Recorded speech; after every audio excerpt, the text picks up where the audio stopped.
Hello everyone, मैं हूं advocate Rahul Mishra और आज की वीडियो में हम लोग ये समझने की कोशिश करेंगे कि अगर आपके अगेंस्ट 376 जैसे संगीन धाराओं में एफआईआर लिखाई गई है तो 5 वो कौन से बिंदु हैं जिनका आपको ध्यान रखना चाहिए, जिससे आपकी जो फॉल्स एफआईआर, आपके अगेंस्ट जो झूठी एफआईआर किसी महिला ने, किसी व्यक्ति ने रजिस्टर कराई है, वो खत्म करी जा सके। स्टार्टिंग से ही जड़ से उसको आप खत्म कर सको और आप इस एफआईआर से मुक्ति ले सको। देखिए, हर मुकदमा झूठा नहीं होता और हर मुकदमा सच्चा नहीं होता। जो भी मेरे पास केसेस आते हैं 99% of them are of false cases, झूठे मुकदमों के केसेस आते हैं। इसीलिए मैं फॉल्स केसेस पर वीडियो बनाता हूं। जनरली लोग मुझे कहते हैं कि आप केवल आदमियों का समर्थन करते हैं, औरतों का नहीं करते हैं। ये बिल्कुल गलत बात है। आदमी और औरत दोनों लोग मेरे लिए बराबर हैं।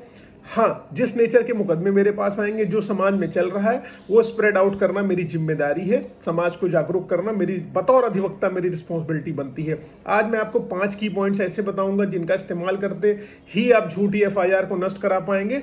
और ये अगर आपके मुकदमे में है ये 5 पॉइंट जो मैं बताने जा रहा हूँ, तो ध्यान रखिएगा, आप बहुत जल्दी झूठे 376 के मुकदमे से फ्री होने वाले हैं। क्योंकि देखिए, जर्नली आज की डेट में क्या होता है, लड़का लड़की दोनों आपस में आपसी सहमति से संबंध बनाते हैं, दोनों एंजॉय कर रहे होते हैं, मौज मस्ती लाइफ लॉन्ग चल रही होती है, लिव इन रिलेशनशिप में रह रहे होते हैं।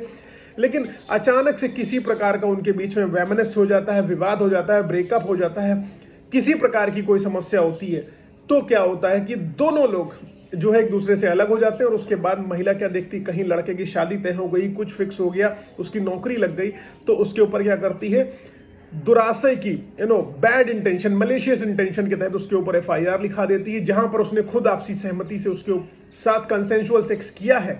सब कुछ पहले उनके बीच में कंसेंट से था कि हम दोनों लोग शादी ब्याह नहीं करेंगे, आपसी सहमति से संबंध बनाएंगे और उसके बाद किनारे हो जाएंगे, ये था। लेकिन उसके बावजूद भी वो एफआईआर लिखा देती हैं और उसके बाद फिर क्या होता है, उस लड़के की लाइफ स्पॉइल होने लगती है, पुलिस परेशान करती है। क्योंकि जनरली फॉल्स एफआईआर आपको मैं बता चुका हूं होती ही इसीलिए ताकि अपोजिट पार्टी यानी महिला जिसने झूठी एफआईआर लिखाने का एकदम ठेका ले रखा है वो बच जाए, वो पैसे कमा ले और पुलिस वाले पैसे कमा ले। क्योंकि आपके एविडेंसेस, पूरी गारंटी के साथ बोल रहा हूँ क्योंकि एक केस में ऐसा हुआ है, एविडेंसेस होने के बाद भी पुलिस ने उसको केस डायरी का पार्ट नहीं बनाया।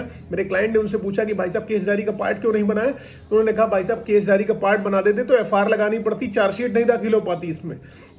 अब आप खुद अंदाजा लगा सकते हैं कि पुलिस किस लेवल पर काम कर रही है, हमारे यहाँ कितनी बेईमानी कर रही है। और हम लोग वकील हैं, हमारे खिलाफ तो पुलिस 24 घंटे ही रहती है। खैर, मैं अब वीडियो में आगे बढ़ता हूँ। देखिए, जो 5 पॉइंट मैं आपको बताने जा रहा हूँ उनका विशेष ध्यान रखिएगा। सबसे पहले आपको अपनी एफआईआर में देखना है, जो आपके विरुद्ध एफआईआर लिखाई गई है उसमें डेट, टाइम, प्लेस यानी कि समय, जगह, स्थान मेंशन किया गया है कि नहीं किया गया है, कि किस दिन जो है, किस तारीख को उस महिला के साथ बलात्कार हुआ है, ये लिखा है कि नहीं लिखा है, किस जगह पर किया गया है और कितने बजे किया गया है, ये लिखा है कि नहीं लिखा है। अगर आपकी एफआईआर, जो आपके विरुद्ध एफआईआर हुई है, उसमें ये नहीं लिखा हुआ है तो जान लीजिए कि ये एफआईआर एक जर्नल नेचर की एफआईआर है और जहां पर टाइम, डेट, प्लेस कुछ भी स्पेसिफिक तरीके से नहीं बताया गया है, यानी कि स्पष्ट तरीके से समय, दिनांक, तिथि नहीं बताई गई है, तो आप जान लीजिए कि ये एफआईआर झूठी है।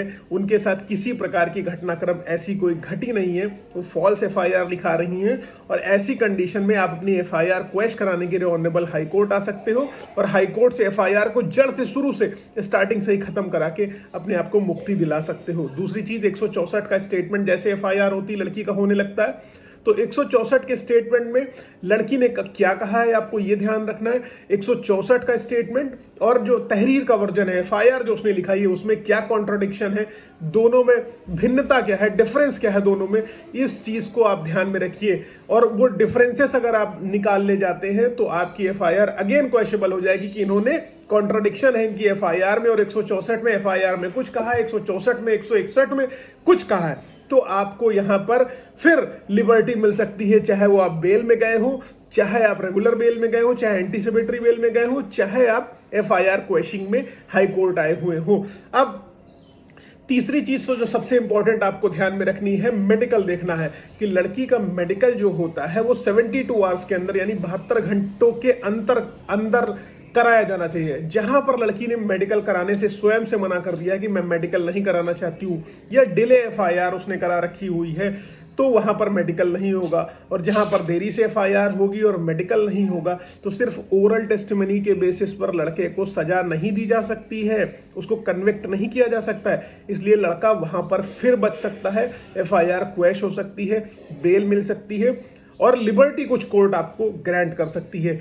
चौथी चीज सबसे इंपॉर्टेंट आपको ध्यान रखनी है कि अगर आप कहते हो कि आपने उसके साथ किसी प्रकार का शारीरिक संबंध नहीं बनाया है और लड़की कहती है बनाया है, पुलिस की रिस्पॉन्सिबिलिटी बनती है कि वो डीएनए टेस्ट कराए, और डीएनए टेस्ट में सब कुछ निकल कर चला आता है 6 मंथ तक का, 6 महीने तक का। जो मेडिकल ज्यूरिस्प्रूडेंस ये कहता है कि 6 महीने तक की सारी डिटेल्स निकल कर चली आएंगी कि शारीरिक संबंध बने हैं या नहीं बने, और जहां पर डिले एफआईआर होगी वहां पर डीएनए टेस्ट में कुछ नहीं आएगा, और जहां पर आपने शारीरिक संबंध नहीं बनाए हैं तो डीएनए टेस्ट में कुछ भी नहीं आएगा, अगेन आप बच जाएंगे।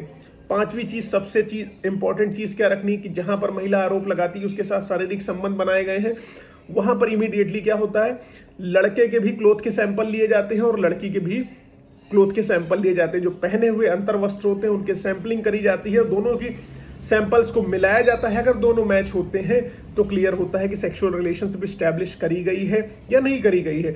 जहां पर ये सारी चीजें मैच नहीं करती हैं, अगेन लड़का फ्री होने की ओर अग्रसर हो जाएगा, क्योंकि सिर्फ ओरल टेस्टिमनी के बेसिस पर आप सोचो कि लड़के को लाइफ टाइम आप जेल में रख लोगी, आप उसको सजा करा दोगी, उसकी जिंदगी बर्बाद कर दोगी, तो ऐसा कुछ भी नहीं होने वाला है। धाकड़ वकील बैठे हैं जो क्रॉस और चीफ में आपकी खाल उधेड़ देंगे, बखिया उधेड़ देंगे, एकदम से ये समझ लीजिए सच्चाई सामने आ जाएगी। तो ये सारी पांचों कंडीशन जो मैंने आपको बताई हैं, अगर आपकी एफआईआर में अवेलेबल है तो आप जानिए एफआईआर क्वेश्चन में आप जाइए और अपने आप को रिलीज कराइए, मुक्त होइए, झूठी एफआईआर से बचिए, जिंदगी अपनी आजादी से जीजिए, कोई आपका कुछ नहीं बाल बाका कर पाएगा।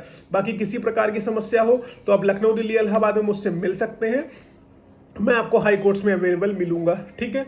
किसी प्रकार की कोई समस्या हो बिल्कुल मिल सकते हैं, अपॉइंटमेंट बुक करिए, उसके लिए फीस एप्लीकेबल है। हाँ, फेसबुक, इंस्टाग्राम और ट्विटर पर अभी तक आप लोगों ने मुझे अगर फॉलो नहीं किया तो प्लीज़ फॉलो करिएगा, लिंक आपको डिस्क्रिप्शन में मिलेगा, मैं वहाँ डायरेक्ट 1-to-1 इंटरेक्शन करूंगा आपसे। थैंक यू सो मच, जय हिंद, जय भारत।